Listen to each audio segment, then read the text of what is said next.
Hello friends, welcome to my channel.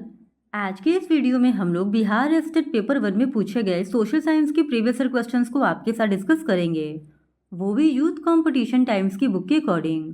और इसके पहले की वीडियोस में भी हमने बिहार स्टेट पेपर 1 में पूछे गए सोशल साइंस के प्रीवियस ईयर क्वेश्चन पेपर्स को आपके साथ डिस्कस किया है।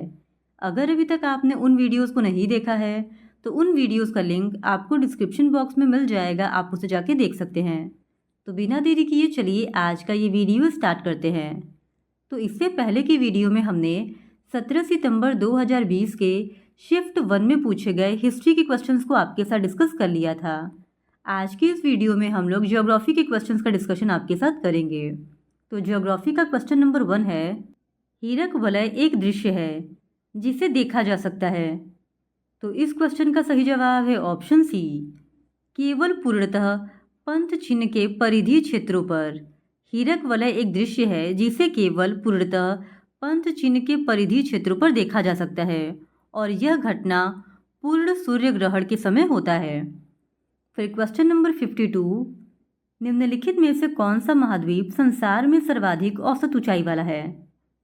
तो इस क्वेश्चन का सही जवाब है ऑप्शन ए, अंटार्कटिका। विश्व में सर्वाधिक ऊंचाई वाला महाद्वीप अंटार्कटिका है, जिसकी औसत ऊंचाई 1846 मीटर है और इसके बाद औसत ऊंचाई क्रमशः एशिया का है, फिर उत्तरी अमेरिका का, इसके बाद अफ्रीका का, फिर दक्षिणी अमेरिका का और फिर ऑस्ट्रेलिया और सबसे अंत में यूरोप का है। फिर क्वेश्चन नंबर 53, मंगल पर जीवन की उपस्थिति के लिए निम्नलिखित में से कौन सी एक अवस्था सबसे सुसंगत है। तो इस क्वेश्चन का सही जवाब है ऑप्शन सी, बर्फ घटकों और हिम स्थित जल की उपस्थिति। फिर क्वेश्चन नंबर 54, कोयले के निम्नलिखित प्रकारों में से किस में शेष प्रकारों की अपेक्षा अधिक प्रतिशत कार्बन अंश होता है। तो इस क्वेश्चन का सही जवाब है ऑप्शन डी, एंथ्रेसाइट। एंथ्रेसाइट प्रकार के कोयले में सर्वाधिक कार्बन की मात्रा, जो कि 80 से 95% होता है, पाया जाता है और इसके बाद बिटुमिनस कोयले में 55 से 66% और लिग्नाइट कोयले में 45 से 55% और पीट में कार्बन की मात्रा कम पाया जाता है। फिर क्वेश्चन नंबर 55, निम्न विद्वानों में से किस एक ने सुझाव दिया है कि पृथ्वी की उत्पत्ति गैसों और कणों से हुई है। तो इस क्वेश्चन का सही जवाब है ऑप्शन डी, ओ स्मिथ ने सुझाव दिया कि पृथ्वी की उत्पत्ति गैसों और कणों से हुई है। जेम्स जीन्स तथा एच ऑल्वेन द्वैतारक परिकल्पना के समर्थक थे और इन्होंने क्रमशः ज्वारीय परिकल्पना तथा विद्युत चुंबकीय परिकल्पना का प्रतिपादन किया था। फिर क्वेश्चन नंबर 56, यदि एक प्रेक्षक तारों को क्षितिज से लंबवत उठते दिखता है तो वह अवस्थित होता है। तो इस क्वेश्चन का सही जवाब है ऑप्शन ए, विषुवत रेखा पर। यदि एक प्रेक्षक तारों को क्षितिज से लंबवत उठते दिखता है तो वह विषुवत रेखा पर अवस्थित होता है। फिर क्वेश्चन नंबर 57, क्वार्ट्जाइट कायांतरित होता है। तो इस क्वेश्चन का सही जवाब है ऑप्शन सी, बलुआ पत्थर से। बलुआ पत्थर से कायांतरित होकर क्वार्ट्जाइट का निर्माण होता है। फिर क्वेश्चन नंबर 58, सूर्य का प्रभामंडल प्रकाश के अपवर्तन से उत्पन्न होता है। तो इस क्वेश्चन का सही जवाब हो जाएगा ऑप्शन सी, पक्षाव मेघों के हिमस्फटकों से। फिर क्वेश्चन नंबर 59, निम्नलिखित में से कौन सा लैगून नहीं है। तो इस क्वेश्चन का सही जवाब है ऑप्शन सी, पेरियार झील। पेरियार झील एक लैगून झील नहीं है, बल्कि यह एक कृत्रिम झील है। फिर क्वेश्चन नंबर 60, विश्व वन क्षेत्रों में किस एक के फैलाव की प्रतिशतता सर्वाधिक है। तो इस क्वेश्चन का सही जवाब है ऑप्शन डी, उष्णकटिबंधीय वर्षावन की। विश्व वन क्षेत्रों में उष्णकटिबंधीय वर्षावन का फैलाव सबसे ज़्यादा है, लेकिन आयोग ने इस प्रश्न का सही उत्तर ऑप्शन ए को माना है, जो कि गलत है। फिर क्वेश्चन नंबर 61, बालियारिक द्वीप समूह कहाँ स्थित है। तो इस क्वेश्चन का सही जवाब है ऑप्शन ए, भूमध्य सागर में। बालियारिक द्वीप स्पेन के पूर्वी तट से दूर पश्चिमी भूमध्य सागर में स्थित है। फिर क्वेश्चन नंबर 62, निम्नलिखित महासागरों में से किस एक में डायोमेंटीना स्थित है। तो इस क्वेश्चन का सही जवाब है ऑप्शन सी, हिंद महासागर में। डायोमेंटीना गर्त हिंद महासागर में जावा द्वीप के दक्षिण पूर्व बेसिन में स्थित है और हिंद महासागर के कुछ अन्य गर्त सुंडा गर्त, ओब गर्त और अमीरांटे गर्त है। फिर क्वेश्चन नंबर 63, पृथ्वी ग्रह की संरचना में प्रवार के नीचे क्रोड निम्नलिखित में से किस एक से बना है? तो इस क्वेश्चन का सही जवाब है ऑप्शन सी, लौह। पृथ्वी ग्रह की संरचना में प्रवार के नीचे कोर लोहे से बना है और इसकी संरचना निकेल तथा फेरियम से मिलकर बनी हुई है। फिर क्वेश्चन नंबर 64, दक्षिण गोलार्ध में पवन के बाईं ओर विचलन का क्या कारण है? तो इस क्वेश्चन का सही जवाब है ऑप्शन सी, पृथ्वी का घूर्णन। दक्षिण गोलार्ध में पवन के बाईं ओर विचलन तथा उत्तरी गोलार्ध में पवन के दाईं ओर विचलन पृथ्वी की घूर्णन के कारण होता है और पृथ्वी के घूर्णन के कारण ही कोरियालिस बल का मान विषुवत रेखा पर शून्य होता है। फिर क्वेश्चन नंबर 65, निम्नलिखित में से कौन से उष्णकटिबंधीय सवाना प्रदेश की जलवायु की मुख्य विशेषता है? तो इस क्वेश्चन का सही जवाब है ऑप्शन डी, निश्चित शुष्क तथा आर्द्र ऋतु। फिर क्वेश्चन नंबर 66, संसार में सर्वाधिक महत्वपूर्ण मत्स्य क्षेत्रों में पाए जाते हैं जहां? तो इस क्वेश्चन का सही जवाब है ऑप्शन सी, उष्ण तथा शीत सागरी धाराएं मिलती हैं। संसार में सर्वाधिक महत्वपूर्ण मत्स्य क्षेत्र उन क्षेत्रों में पाए जाते हैं जहां उष्ण तथा शीत सागरी धाराएं मिलती हैं और इन धाराओं के मिलन क्षेत्र में प्लवक के विकास के लिए आवश्यक दशाएं पाई जाती हैं जहां कई मत्स्य बैंकों का विकास हुआ है, जैसे डॉगर बैंक, सेंट पियरे बैंक और जॉर्ज बैंक इत्यादि। फिर क्वेश्चन नंबर 67, भारत के निम्नलिखित क्षेत्रों में से कौन सा पारिस्थितिक उष्ण स्थल माना जाता है? तो इस क्वेश्चन का सही जवाब है ऑप्शन सी, पश्चिमी घाट। भारत के पश्चिमी घाट को पारिस्थितिक उष्ण स्थल माना जाता है और भारत में 4 जैव विविधता वाले हॉटस्पॉट मौजूद हैं, जिनमें पहला है हिमालय, दूसरा है पश्चिमी घाट, तीसरा है इंडो बर्मा क्षेत्र और चौथा है सुंडालैंड।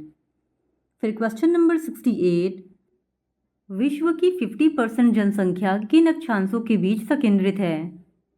तो इस क्वेश्चन का सही जवाब है ऑप्शन बी, 20 डिग्री नॉर्थ तथा 40 डिग्री नॉर्थ के बीच। फिर क्वेश्चन नंबर 69, निम्नलिखित में से कौन सा एक देश विश्व में ईंधन काष्ठ का सबसे बड़ा उत्पादक है? तो इस क्वेश्चन का सही जवाब हो जाएगा ऑप्शन बी, रशिया। रशिया पूरे विश्व में ईंधन काष्ठ का सबसे बड़ा उत्पादक देश है। फिर क्वेश्चन नंबर 70, लैटिन अमेरिका में यूरोपीय और इंडियन मिश्रित रक्त वाले व्यक्ति को कहा जाता है। तो इस क्वेश्चन का सही जवाब है ऑप्शन बी, मेस्टिजो। लैटिन अमेरिका में यूरोपीय और इंडियन मिश्रित रक्त वाले व्यक्ति को मेस्टिजो कहते हैं और यूरोपीय और अश्वेत मिश्रित रक्त वाले व्यक्ति को मुलाटो और अश्वेत एवं भारतीय मिश्रित रक्त वाले व्यक्ति को जैम्बो कहते हैं। फिर क्वेश्चन नंबर 71, किनके साथ इजराइल की साझी सीमाएं हैं? तो इस क्वेश्चन का सही जवाब हो जाएगा option A, Lebanon, Syria, Jordan और मिस्र के साथ। इजराइल की सीमा उत्तर में लेबनान, पूर्व में सीरिया और जॉर्डन तथा दक्षिण में मिस्र से साझा होती है। फिर क्वेश्चन नंबर 72, निम्नलिखित जल डमरू मध्यों में से किस एक में से निकली गई सुरंग यूनाइटेड किंगडम और फ्रांस को जोड़ती है? तो इस क्वेश्चन का सही जवाब हो जाएगा ऑप्शन सी, डोवर जल डमरू मध्य। डोवर जल डमरू मध्य से निकाली गई सुरंग यूनाइटेड किंगडम और फ्रांस को जोड़ती है। फिर क्वेश्चन नंबर 73, विश्व की सबसे बड़ी प्रवाल भित्ति निम्नलिखित देशों में से किस एक के तट के निकट पाई जाती है? तो इस क्वेश्चन का सही जवाब हो जाएगा ऑप्शन ए, ऑस्ट्रेलिया। फिर क्वेश्चन नंबर 74, निम्नलिखित देशों में से किसके पास दुनिया का सबसे बड़ा यूरेनियम भंडार है? तो इस क्वेश्चन का सही जवाब है ऑप्शन ए, ऑस्ट्रेलिया। वर्तमान समय में ऑस्ट्रेलिया विश्व का सबसे बड़ा यूरेनियम भंडार वाला देश है, जहां पे पूरे विश्व का 28% यूरेनियम पाया जाता है और इसके अलावा यूरेनियम भंडारण में अन्य प्रमुख देश कजाकिस्तान, कनाडा और रूस हैं। फिर क्वेश्चन नंबर 75, मलक्का के जल डमरू मध्य में से यात्रा करते हुए निम्नलिखित में से किस एक से होकर गुजर सकते हैं? तो इस क्वेश्चन का सही जवाब है ऑप्शन डी, सिंगापुर। मलक्का जल डमरू मध्य से यात्रा करते हुए सिंगापुर से होकर गुजरते हैं और मलक्का जल डमरू मध्य मलय प्रायद्वीप तथा सुमात्रा के मध्य स्थित है। फिर क्वेश्चन नंबर 76, निम्नलिखित में से कौन सा भौगोलिक रूप से ग्रेट निकोबार के सबसे निकट है? तो इस क्वेश्चन का सही जवाब हो जाएगा ऑप्शन ए, सुमात्रा। भौगोलिक रूप से ग्रेट निकोबार सुमात्रा से सबसे अधिक निकट है और यह दोनों ही भौगोलिक क्षेत्र हिंद महासागर में अवस्थित है। फिर क्वेश्चन नंबर 77, टर्की किनके मध्य स्थित है? तो इस क्वेश्चन का सही जवाब हो जाएगा ऑप्शन बी, काला सागर और भूमध्य सागर के बीच में। टर्की काला सागर और भूमध्य सागर के बीच में अवस्थित है। फिर क्वेश्चन नंबर 78, भारत में निम्नलिखित में कौन सी पर्वत श्रेणी केवल एक ही राज्य में फैली है? तो इस क्वेश्चन का सही जवाब हो जाएगा ऑप्शन सी, अजंता। अजंता पर्वत श्रेणी केवल एक ही राज्य में फैली हुई है और यह पर्वत श्रेणी महाराष्ट्र के पठार का भाग है। वहीं दूसरी ओर अरावली, सतपुड़ा तथा सह्याद्री पर्वत श्रेणियाँ एक से अधिक राज्यों में फैली हुई हैं। फिर क्वेश्चन नंबर 79, भारत को उष्णकटिबंध और उपोष्णकटिबंध में विभाजित करने के आधार के रूप में मानी गई जनवरी समताप रेखा है। तो इस क्वेश्चन का सही जवाब है option A, 21 degree Celsius. Bharat में उष्णकटिबंध और उपोष्णकटिबंध में विभाजित करने के आधार के रूप में मानी गई जनवरी समताप रेखा 21 डिग्री सेल्सियस है और भारत में उष्ण मानसूनी जलवायु पाई जाती है। लेकिन आयोग के द्वारा इस प्रश्न का सही उत्तर 15 डिग्री सेल्सियस यानी ऑप्शन डी को सही माना गया, जो कि पूरी तरीके से गलत है। फिर क्वेश्चन नंबर 80, भारत के सर्वप्रथम एक समुद्री अभयारण्य जिसकी सीमाओं के अंतर्गत प्रवाल भित्तियाँ, मोलस्का, डॉल्फिन, कछुए और अनेक प्रकार के समुद्री पक्षी हैं, स्थापित किया गया है। तो इस क्वेश्चन का सही जवाब है ऑप्शन सी, कच्छ की खाड़ी में। भारत के सर्वप्रथम एक समुद्री अभयारण्य जिसकी सीमाओं के अंतर्गत प्रवाल भित्तियाँ, मोलस्का, डॉल्फिन, कछुए और अनेक प्रकार के समुद्री पक्षी है, इसको कच्छ की खाड़ी में स्थापित किया गया है। फिर क्वेश्चन नंबर 81, मेकांग गंगा सहयोग परियोजना है। तो इस क्वेश्चन का सही जवाब हो जाएगा ऑप्शन बी, कुछ एशियाई राष्ट्रों बांग्लादेश और म्यांमार का एक संयुक्त पर्यटन पहल है। फिर क्वेश्चन नंबर 82, निम्नलिखित में से किस राज्य का समुद्री तट दक्षिण अमेरिका के विशाल ऑलिव रिडले कछुओं के नीले स्थल के रूप में प्रसिद्ध हुआ है? तो इस क्वेश्चन का सही जवाब हो जाएगा ऑप्शन सी, ओडिशा। ओडिशा राज्य का समुद्री तट दक्षिण अमेरिका के विशाल ऑलिव रिडले कछुओं के नीले स्थल के रूप में प्रसिद्ध हुआ है। फिर क्वेश्चन नंबर 83, गांधी सागर बांध निम्नलिखित में से किस एक का भाग है? तो इस क्वेश्चन का सही जवाब हो जाएगा ऑप्शन ए, चंबल परियोजना का। गांधी सागर बांध चंबल परियोजना का एक भाग है और राणा प्रताप सागर बांध, जवाहर सागर बांध भी इसी परियोजना का ही भाग है। फिर क्वेश्चन नंबर 84, निम्नलिखित भारतीय राज्यों में से किस एक का कुल वन क्षेत्र न्यूनतम है? तो इस क्वेश्चन का सही जवाब हो जाएगा ऑप्शन सी, हरियाणा का। भारतीय राज्यों में हरियाणा का कुल वन क्षेत्र सबसे कम है और सर्वाधिक वनावरण वाले राज्यों में मध्य प्रदेश, अरुणाचल प्रदेश, छत्तीसगढ़, ओडिशा और महाराष्ट्र आदि राज्य आते हैं। फिर क्वेश्चन नंबर 85, निम्नलिखित में से कौन सा एक जैवी मंडली आरक्षित क्षेत्र नहीं है? तो इस क्वेश्चन का सही जवाब हो जाएगा ऑप्शन बी, नल्ला मलाई। नल्ला मलाई जैव मंडली आरक्षित क्षेत्र नहीं है, जबकि अगस्त्य मलाई, नीलगिरी और पंचमढ़ी जैव मंडली आरक्षित क्षेत्र हैं और भारत में जैव मंडली आरक्षित क्षेत्रों की संख्या कुल 18 है, जिसमें नीलगिरी, नंदा देवी, नोकरेक, मानस, सुंदरवन, मन्नार की खाड़ी, ग्रेट निकोबार, सिमलीपाल, डिब्रू साइखोवा, दिहांग दिबांग, पंचमढ़ी, कंचनजंगा, अगस्त्य मलाई, अचानक मार अमरकंटक, कच्छ, ठंडा रेगिस्तान और शेषाचलम और पन्या आदि आते हैं।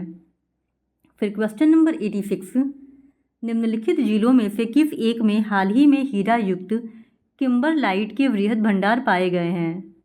तो इस क्वेश्चन का सही जवाब हो जाएगा ऑप्शन बी, रायपुर। रायपुर जो छत्तीसगढ़ में अवस्थित है, वहाँ पे हीरा युक्त किम्बरलाइट के वृहद भंडार पाए गए हैं। फिर क्वेश्चन नंबर 87, निम्नलिखित राष्ट्रीय राजमार्गों में से कौन सा एक महाराष्ट्र, छत्तीसगढ़ और ओडिशा में से जाता है? तो इस क्वेश्चन का सही जवाब हो जाएगा ऑप्शन सी, NH6। राष्ट्रीय राजमार्ग संख्या 6 महाराष्ट्र, छत्तीसगढ़ और ओडिशा से होकर जाता है और वर्तमान में यह NH6 राष्ट्रीय राजमार्ग 53 के अंतर्गत आता है। फिर क्वेश्चन नंबर 88, भारत के सभी जैवमंडलीय आरक्षित में से 4 को यूनेस्को द्वारा विश्व तंत्र में मान्यता दी गई है। निम्नलिखित में से कौन सा एक उनमें से नहीं है? तो इस क्वेश्चन का सही जवाब हो जाएगा ऑप्शन बी, कंचनजंगा। फिर क्वेश्चन नंबर 89, जहाँ पूर्वी घाट और पश्चिमी घाट मिलते हैं वहाँ निम्नलिखित में से कौन सी पहाड़ियाँ अवस्थित है? तो इस क्वेश्चन का सही जवाब हो जाएगा ऑप्शन सी, नीलगिरी पहाड़ियाँ।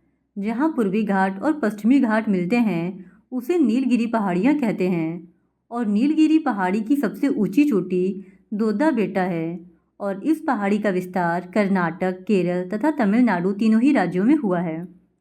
फिर क्वेश्चन नंबर 90, निम्नलिखित राज्यों में से किस एक में नामचिक नामपुफ कोयला क्षेत्र अवस्थित है? तो इस क्वेश्चन का सही जवाब हो जाएगा ऑप्शन ए, अरुणाचल प्रदेश में। अरुणाचल प्रदेश में नामचिक नामकुफ कोयला क्षेत्र अवस्थित है।